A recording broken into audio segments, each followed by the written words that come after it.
அனைவருக்கும் வணக்கம். இப்போ ஜனநாயகன் படம் பொதுத்தளத்தில் லீக் ஆச்சு. அது ஒரு பெரிய அதிர்ச்சிக்குள்ள விஷயம்.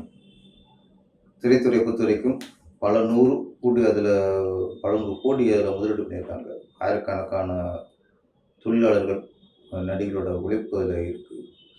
இப்படி லீக் ஆனது மிகப்பெரிய வேதனைக்குரிய விஷயம். சினிமா துறை எல்லாருக்குமே அது பெரிய ஒரு மனரீதியாக பெரிய பாதிப்பை ஏற்படுத்திருச்சு. இன்னும் சென்சாரே ஆகாத ஒரு படத்தை எவ்வளோ தைரியம் வந்து இந்த மாதிரி லீக் பண்ணுவாங்க. இப்போ போலீஸ் விசாரணை தீவிரம் போயிட்டுருக்கு. இப்போ இந்த நேரத்தில் பொதுத்தளங்களை அவங்கவுங்க இஷ்டத்துக்கு அவங்கவுங்க கற்பனைக்கெல்லாம் கருத்து சொல்லக்கூடாது. ஒரு போலீஸ் விசாரணை போகும்போது உண்மையான குற்றவாளி யாருன்றது அவங்க கண்டிப்பாக பிடிச்சிக்குவாங்க.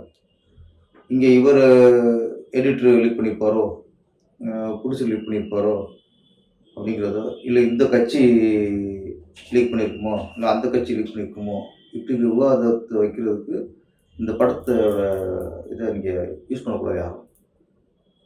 ஆனால் ஒன்றே உண்மை, யார் லீக் பண்ணியிருந்தாலும், யார் அந்த படத்தை பொதுத்தில் வெளியிட்டிருக்காங்களோ அவங்க மிகப்பெரிய குற்றவாளி, தண்டிக்கப்பட வேண்டிய குற்றவாளி.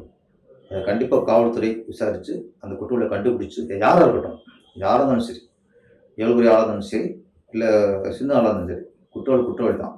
அவங்களுக்கு தண்டனை வாங்கி கொடுக்கணுங்கிறது தான் நம்மளோட எண்ணம்.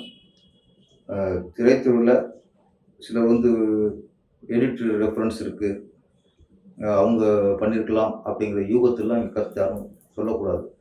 ஏன்னா நானும் திரைத்துறை சார்ந்தேன். ஒரு திரைப்பட எடிட்டர் வந்து எப்படி அவருக்கு தைரியம் வரும்? இத்தனை ஒரு பட்ஜெட்டை அவர் நாளைக்கு சினிமாவில் இருக்கணும், அவர் சினிமாவில் தொடர்ந்து எடிட்டராக அவர் பணிபுரியணும். ஒரு எடிட்டருக்கு வந்து இந்த மாதிரிலாம் ஒரு அக்யூஸ் பண்ணுற வேலையெல்லாம் ஒரு எடிட்டர் எப்படி பண்ணுவார்? அந்த தைரியம் அப்படி எப்படி வரும் முதல்ல? இப்போ இந்த மாதிரி ஈசம் குற்றத்தை பொதுத்தில் வைக்கும்போது அந்த எடிட்டருக்குன்னு ஒரு குடும்பம் இருக்குது, எடிட்டருக்குன்னு ஒரு மனசு இருக்குது, அவங்க குடும்பம் சுற்றி எத்தனை உறவுகள் இருக்குது. இதெல்லாம் அவர் வந்து எடிட்டர் வந்து எதிர்கொள்ளணும். எவ்வளோ மன உணர்ச்சி உண்டாக்கியிருப்பாங்க.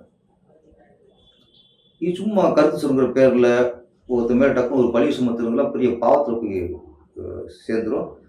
தயவுசெய்து இந்த ஜனநாயகன் படம் லீக்கான விஷயத்தில் யூகத்தில் யார் மேலேயும் பழி சுமத்தி பதிவு போடாதீங்க.